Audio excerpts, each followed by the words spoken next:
मंच सभा में उपस्थित प्रथम पंक्ति में बैठे हमारे मानस गुरु प्रोफेसर दिलीप सिंह जी, जिनसे मैंने बहुत कुछ सीखा। मैं अपने पत्र में केवल शोध सारांश और निष्कर्ष पढ़ूंगा क्योंकि टाइम नहीं है।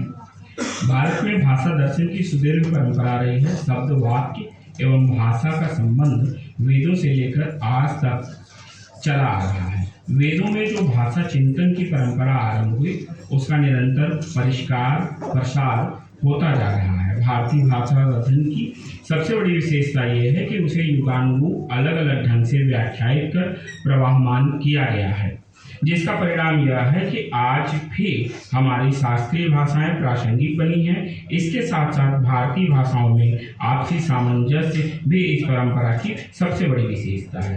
भारतीय स्वाधीनता के बाद हिंदी भाषा को राजभाषा के रूप में मान्यता देने के साथ ही अन्य भारतीय भाषाओं को भी संविधान निर्माताओं ने मान्यता प्रदान की। इसके साथ हमारी शिक्षा व्यवस्था में त्रिभाषा सूत्र भी लागू किया गया।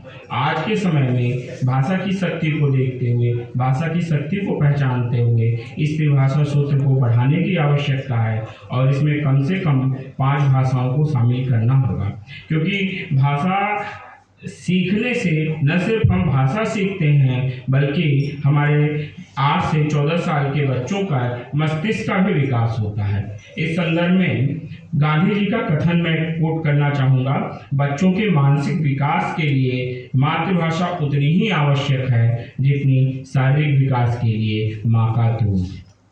उपरोक्त कथन से स्पष्ट है कि भाषा हमारी संवेदना और स्पंदन का आधार है, जिसके आधार पर न सिर्फ हमारे सामाजिक संबंधों का निर्माण होता है वरन हम अपनी परंपरा से भी जुड़ते हैं। इसके साथ साथ यह भी ध्यान देने योग्य है कि बहुभाषिकता हमारी मानसिक शक्ति को विकसित करती है। स्कूल शिक्षा में विद्यार्थी जितनी भाषाएं सीखेगा उसके मस्तिष्क का उतना ही विकास होगा। हमें भाषा की शक्ति को पहचानना होगा और भाषा की समझ को पहचानना होगा।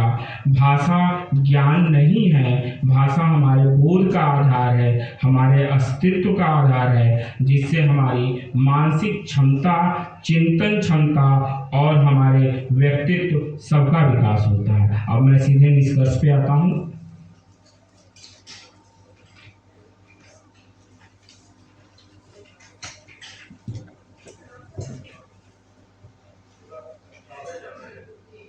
उपरोक्त विवेचन से स्पष्ट है कि बहुभाषिकता आज के समय की जरूरत है और हमारे मानसिक विकास के लिए अपरिहार्य है। हमें भाषाओं के प्रति उदारता से सोचना होगा और यह समझना होगा कि सभी भाषाएं एक दूसरे की पूरक हैं। भाषा बोध और बहुभाषिकता संस्कृति एवं संवेदना के वर्तमान समय में न सिर्फ आवश्यक हैं वरन तकनीकी युग में भी आसान है।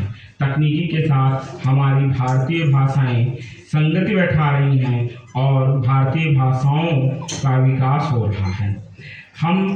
भाषा वह माध्यम है जिससे हम समाज से जुड़ते तो हैं ही, साथ ही साथ अपनी संस्कृति एवं परंपरा से चले आ रहे ज्ञान को जानते हैं, पाते हैं और आने वाली पीढ़ियों तक ले जाते हैं। आज वैश्विक समय में हमें अपनी ज्ञान परंपरा से जुड़ने की महती आवश्यकता है, जिससे हम तेजी से बदलती दुनिया में अपनी जड़ों से जुड़कर अपनी संस्कृति को आने वाले समय के लिए संरक्षित करें। धन्यवाद।